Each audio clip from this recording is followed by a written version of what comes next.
Good morning to a brand new day.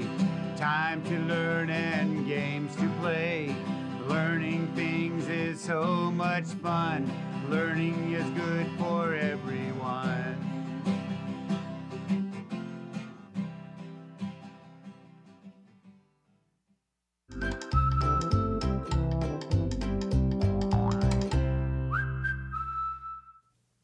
Good morning, third graders. My name is Mrs. Nixon. I am so excited to be here with you here at our PBS classroom to support you as you become amazing thinkers, readers, and writers. You're going to notice there are a few little decorations around here, and it's because we're counting down our final few days before we get to go on a little bit of a summer vacation. As we're talking about summer vacation, don't fret. We have more programming coming up for you for your summer stuff. But I do want to encourage you to continue to do your reading and to do some really fun activities. And one of the things I want to encourage you to do, if you haven't already done, is to write to the studio. You're going to see the address popping up below, and you can send me an email, you can write me a letter, you could send me a card, you can tell me things you've been learning, things that you're excited to do this summer, and I will put one of these activity books in the mail for you for free. It's totally free. It'll be something that you can do over your summer vacation. All right, something else that I always want to encourage, especially here at PBS, we are here to support you to become amazing readers. So what should we be doing over summer?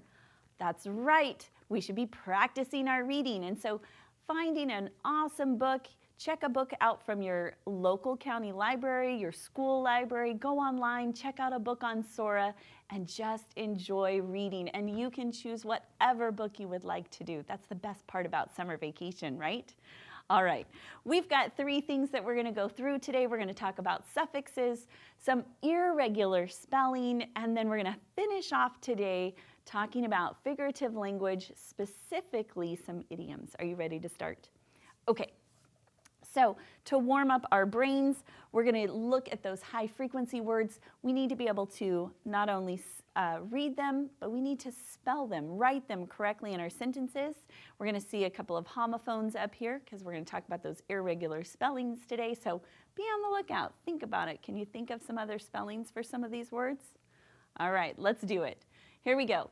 Must, much, myself, my, no, not, now, number, new, and never. Did you see a couple of clues? I kind of gave you some clues.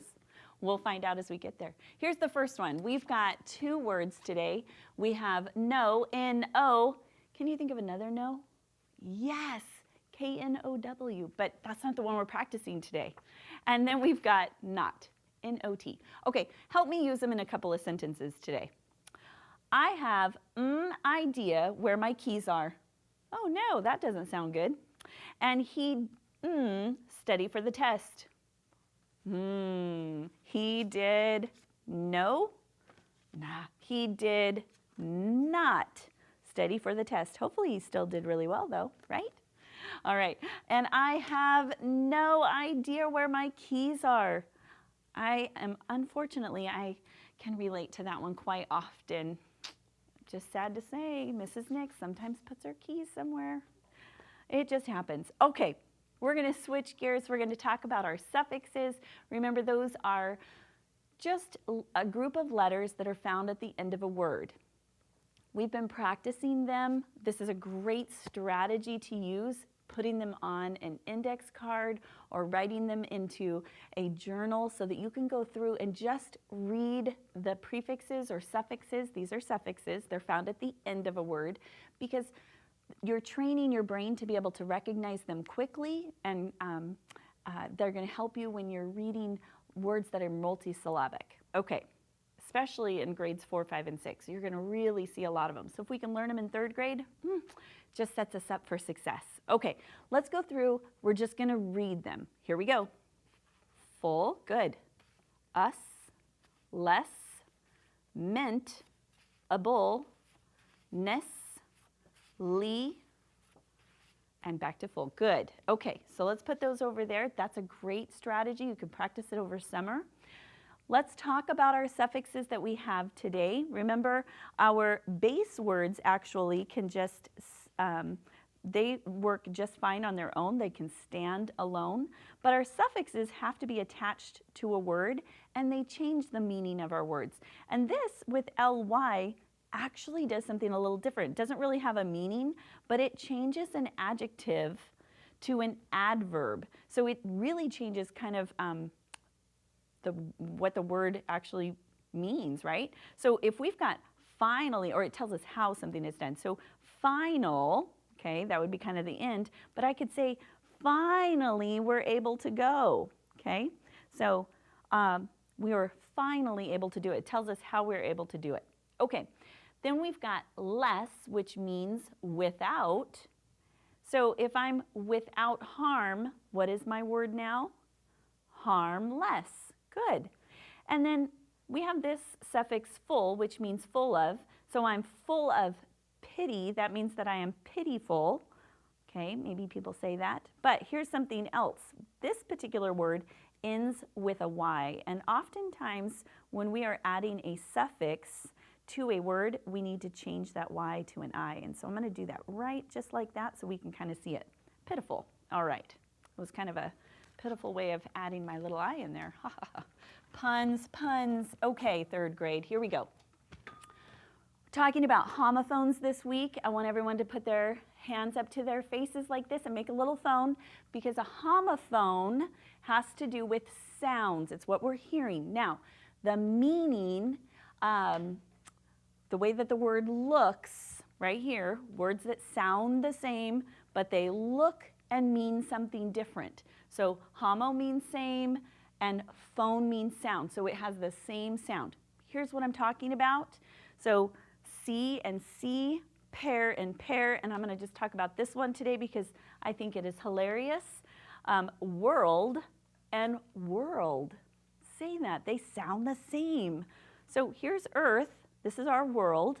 And whirled means like to spin around. She whirled around the playground. So homophones can be and have an irregular spelling to them, an irregular spelling pattern. And so it's important for us, especially in third grade, to really start paying attention to what those spelling patterns are. Homophones are one thing that can kind of be tricky for us, but here's another one. Just irregularly spelled words. Here's a couple of things that they can have. Sometimes they might have silenced letters, like in this word, no. Remember at the beginning, we talked about the word N-O spells no, but look, this is its homophone. It means to know something, to understand, right? So it's got a silent K. Unusual vowel sound spellings can also kind of trip us up when it comes to spelling, because let's look at this word. If we were to sound it out, it looks like bussy, right? Bussy, but is bussy a word? No. This actually means, the actual pronunciation is busy, busy, but it doesn't look right, right? So as third graders, we really have to have our detective hats on, and we really have to think about how do we spell that word and how do we say that word, because we want to make sure that we're good readers and writers. Okay, let's go through and let's practice a little bit down here. So remember the suffixes that we were practicing, they come at the end of a root or a base word, and we've got full, which is full of, less means without, and ly means in a certain way. Okay, here we go. Circle the word in each sentence that has the suffix full, less, or ly. Write the root or base word on the first line and the suffix on the second line. Pay attention for some spelling changes. All right, help me out, third grade. I finally got the package in the mail. Do I see any words with those suffixes? Ooh, I see one right here. Finally. All right, so what would be my base word? Final, good. And then what's my suffix? ly, ly, good. Let's do the next one. Our class recycles and tries to be less wasteful. Ah, it's right there, wasteful. Okay, so what's my base word? Waste. And what's my suffix? Full. Good. So what does it mean to be wasteful? Full of waste. Oh, we don't want to be full of waste. Okay, let's talk about some of those irregular spellings that are down here. Now, remember, poor Mrs. Nix, not the greatest speller, but you know what? It's kind of fun to try and find some of those misspellings. So let's find them together. All right, it says circle the misspelled word in each sentence and write it correctly on the line. Okay, there isn't much difference between this hat and that one. Okay, I am using my really good detective eyes and I see that this word right here is not spelled right, and this is kind of what's giving me a clue. I think we're missing a letter. Let's try it. D-I-F-F-E-R-E-N-C-E.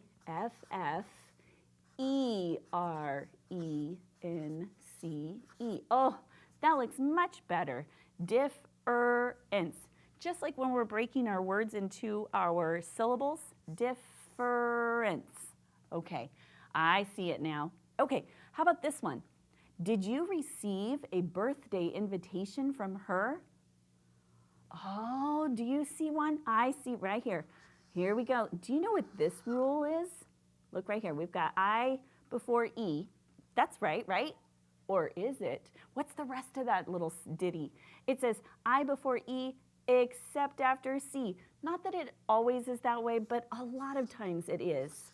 So we're going to switch those around, and there we've got the word receive. Awesome. Okay, we're going to finish out our day talking about an idiom.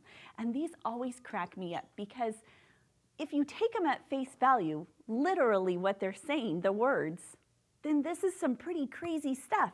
Look at this one today. I used all of my savings to buy this new video game. It cost me an arm and a leg. Look at this poor person. They had to pay with an arm and a leg. Okay, third grade, I have a question. Does that really happen? Do we really have people giving away their arms and legs? No, that would be yucky, right? Okay, but what does it mean when we say, I had to pay with an arm and a leg? It means that it was, was it cheap? No, it was very expensive. Something was very expensive. We would say it cost an arm and a leg. Now, didn't literally mean that, but idioms are super fun to just think about and play with how they sound in writing. And sometimes they can give you a little bit of a giggle. I hope it gave you a giggle today. All right, so third grade, I just want to say thanks for hanging out with me today as you're getting ready for school. So remember, you are responsible for your learning success. Practice some of the strategies that we've talked about. Make yourself some flashcards, find those suffixes, practice those irregular spelling patterns, and look for some idioms as you're reading and writing, because you can do all of the things that will make you successful in class. All right, so remember, ask questions, listen, and share your ideas, because together we can do so much more. Have a fantastic day. I'll see you tomorrow. Bye-bye.